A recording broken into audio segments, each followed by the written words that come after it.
So, driving back from the customer site today, back to the hotel. It's a lot cooler today. It's only in the 90s instead of the hundreds. And I'm not smelling any smoke. Kind of down in the valley though. Once I get up a little bit, I might still, because they still say there's a fire up in the canyon area. But the wind must have changed direction, so it's not blowing the smoke into town here. But you know, it's just driving along, and look what I found.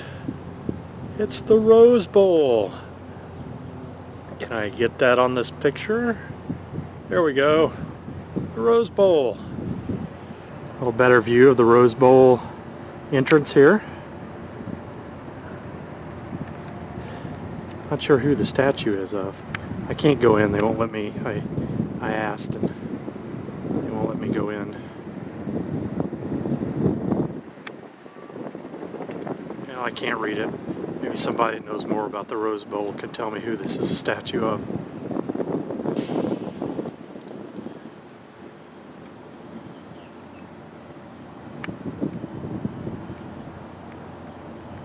And they got all the years over here on the wall, along with future years. And then let's see what the steps are. Oops. Focus. They got names on the steps. Wish I knew more about the Rose Bowl. I could probably tell you what all this means.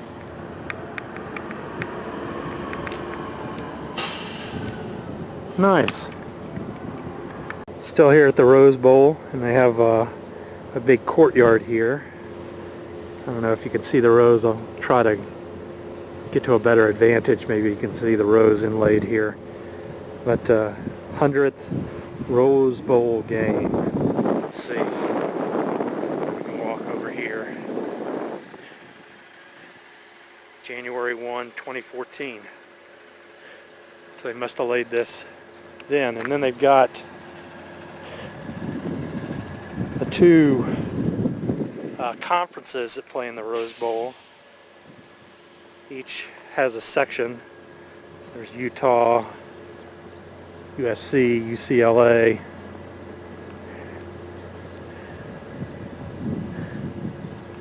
Stanford, Oregon State, Oregon, University of Colorado, UC, Arizona and Arizona State. If we go to the other side, let's walk over there. We've got the schools that make up the other conference. Start at the bottom with this one too.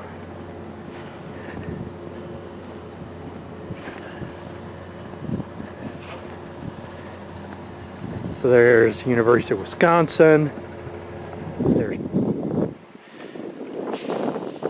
since I'm a Hoosier, there's Purdue. Doesn't look like many people from Purdue contributed for bricks. There's Penn State, Ohio State, Northwestern, Nebraska, Minnesota, Michigan State, University of Michigan, Iowa, Illinois, and IU. And even less people from IU contributed money for bricks, it looks like. So, pretty cool. Here we go. So before a guard comes out and tells me to get down off of this wall, here's the rose inlaid in bricks in the entrance. And hey, roses. Here in the parking lot they got this really pretty rose garden here. A little pathway through it. This bench given to us by U.S. Navy Academy and the Military Academy, so we're hosting the Army-Navy game in '83. And right in front of it, we've got a time capsule buried in '83 for the Army-Navy game 2 to be opened in '33. Hopefully I'm still around for that.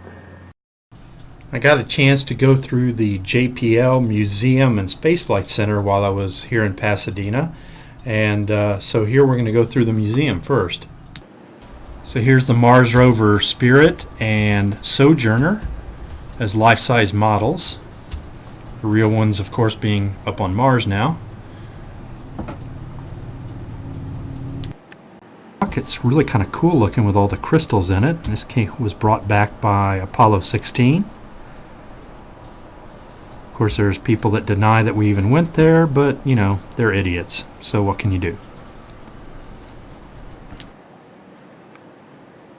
The centerpiece of the JPL's little museum here was a full-scale model of Galileo probe. You can see up to the dish that never unfurled and the booms holding the scientific instruments. This one's going through a wall over into a conference room over there. All the attitude control jets and etc. It was kind of a cool story that the main dish never unfurled, so they had to use a low gain antenna to transmit data. And in order to get any amount of data back, they had to write a compression algorithm. And that compression algorithm became the beginnings of the MP3 format. So that was pretty cool, I thought. And then here's the main data recorder for Galileo. And it's a 4-track tape deck. It's actually using magnetic tape. And here it all is. This is what was used to record all the data before it was transmitted. And you can see the PCB board here controlling it is all hand wired. So it really low tech to today's standards. But I mean, this was probably cutting edge stuff back then, being able to use this magnetic tape like this, and the amount of stuff that they have on that circuit board is pretty amazing. Here's all the attitude control jets, some more control arms over here, and there's the low gain antenna that made all the communication possible with Galileo, and why they wrote the MP3 compression algorithm so that we could get those pictures back.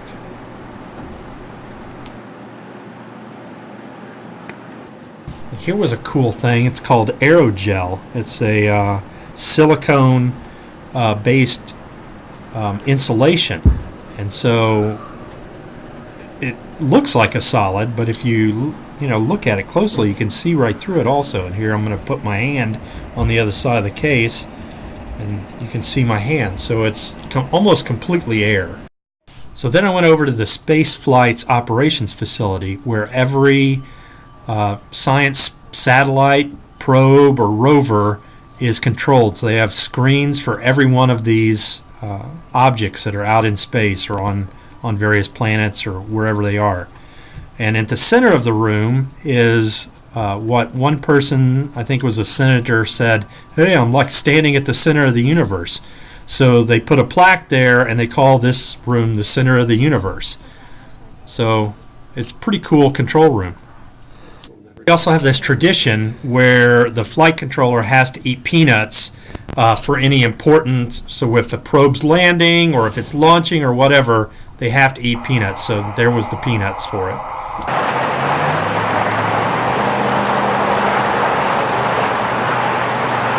This is JPL. I'm up on the hillside. So this is where I've been all week. Actually, back in those buildings back there.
So have fun, even if it's a business trip, and be kind whenever possible.